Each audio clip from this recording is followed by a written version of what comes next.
bringing them back. They do the final head count to make sure they have all 24 of them. They brought back 25. Welcome to the vlog. So most likely it was somebody else's pet. I'm a retard. Well. I like these fishes. It is a catfish. Oh, yeah, true. Catfishes. Are you sure about that, sir? No, I didn't count. Sorry. Do you want to bet? I'll drop my phone. No, there's glass in there. So if you drop it, then you're not totally screwed. When's your break though? Oh, then you're screwed. Exactly. That's why I said totally not. There's a fish. I don't know what that is, but Oh, look at the fish. we are in Texas State University. 11. 11. Whoa. Look in the bottom. Okay, I got pretty deep. That got pretty deep. Alright guys, so like I said earlier, this lake here is water that's all coming from that Edwards Aquifer. You guys, most of you sound like you're familiar with it. It's going to be that large cavern system down in the limestone rock below us that fills up with rainwater. So if we were to dig about 300 feet straight down underground, and during that 300 feet below us, it's going to be lots of porous limestone rock. You Damn. guys know what limestone rock looks like? It's hungry. Who can tell me what limestone rock? It's like a lime green. I heard it somewhere up there. What is it? Lime green, you also lime green. So it's not going to be lime green, but it is going to have, like she was saying, lots of holes in it. It's very porous. It's very easily dissolved Oh, he by got dark. water. So the limestone, I think of it, looks kind of like a Swiss cheese with all those holes and channels going through it. And that's what all this water come to the surface. So any areas down below us that have holes in that limestone rock is going to allow water to lots of those openings in the ground, letting that water push up through, up into the lake. Now we do have two different, here on this side you can see it, that patch growing, this is just going to die off. But underneath that filamentous algae, you do have a lot of other plants growing. And we're going to start to see quite a bit of it right here, several different types. You can see in here it's all mixed together, but there's this brighter green plant mixed in with this darker green, real branchy plants. And now this brighter green plant of the two that we're seeing here is going to be a plant called Kabumba.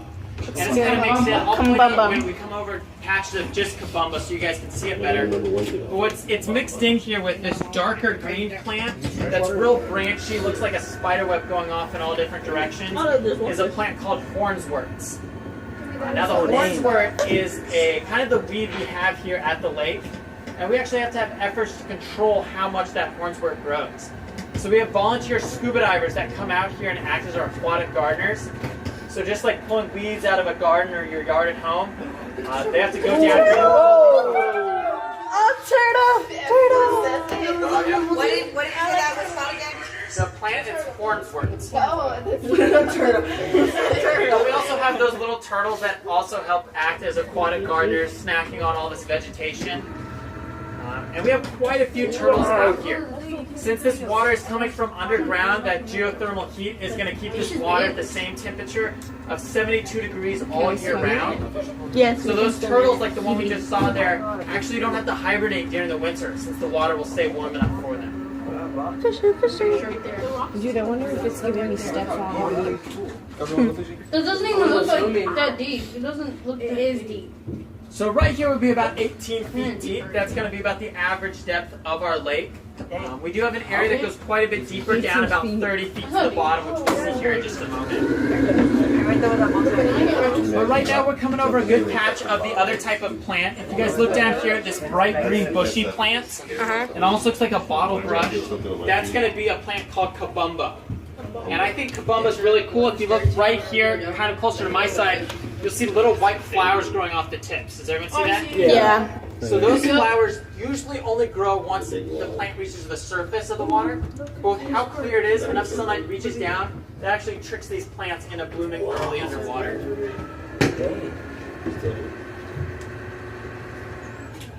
So here we're seeing some more of those low-pressured springs. They're going to be all throughout the lake.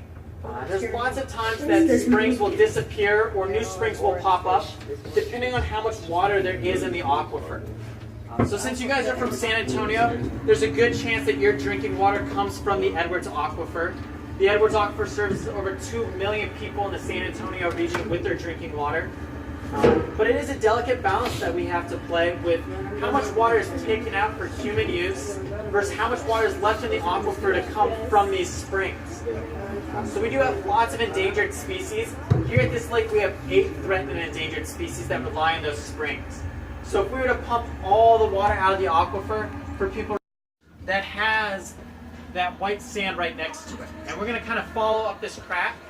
And there's actually a fish down there illustrating it perfectly for us. If you see these 2 sunfish over here, you can see he's swimming forward, but he's not moving. So he's actually in the current from water pouring out from underneath this black rock. Oh yeah. And we can see how it's kind of carved out this sandy area along that rock ledge. And when you see it shoot out. We also have some low pressured springs along this ledge here. And what we're seeing right where this black rock comes over this white sand is a fracture on the Balcones fault line. So this is fault? a fault line. Did y'all learn about fault lines? Earthquakes! Yes. So this fault line here did cause a series of earthquakes. And luckily for us, today it is a dormant fault line, so we're not getting that earthquakes or any activity here. But when it was active, this is what and go back in time right now. He could come, and he didn't go to the zoo trip. So I thought, right, because it's not till the 27th. Oh.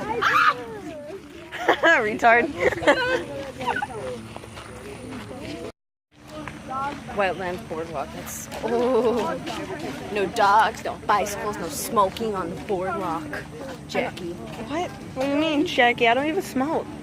It's a joke. Oh. It says no dogs. So are you calling me a dog? No, I'm just kidding. You better be kidding. I'll box you, man. Take There's still poisonous though. I'm not going there.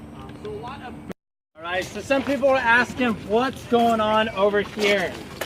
Now I had talked about how we pull out that base or the weeds from the water. How you son?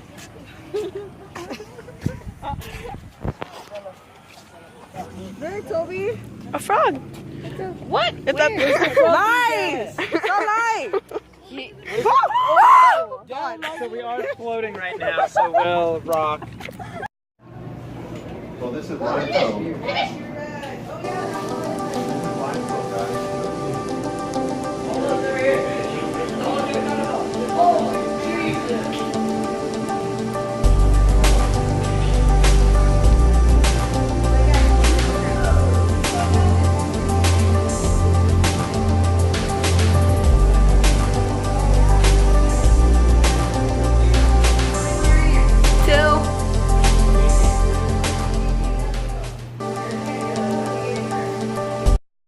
No me grite, cabrón. No me grite. Que no me grite. I love you. I miss you. Pinche pendeja. Oye, que pero te puedo decir una cosa más antes que esta vez pega otra vez. Te quiero mucho, ya te dije eso. Ya te la verga. What are you doing, bro? I keep hearing people laugh. Are you? Where are you? Yeah, pinche pendeja. Chill. Are you okay? Oh, tonight over. Ah, ok, pues me dices, ¿ok? ¿Sabes qué? Pendeja, no te lo voy a dar por eso. Hold on, esta pinche Carla wants to talk to you. Carla? La chiquita? ¡Qué pinche babosa! I got that over.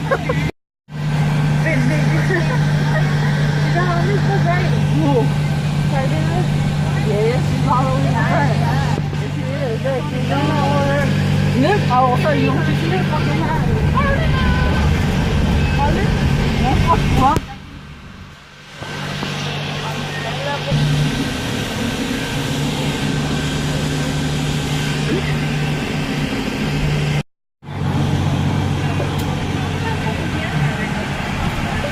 Jackie saw, bro.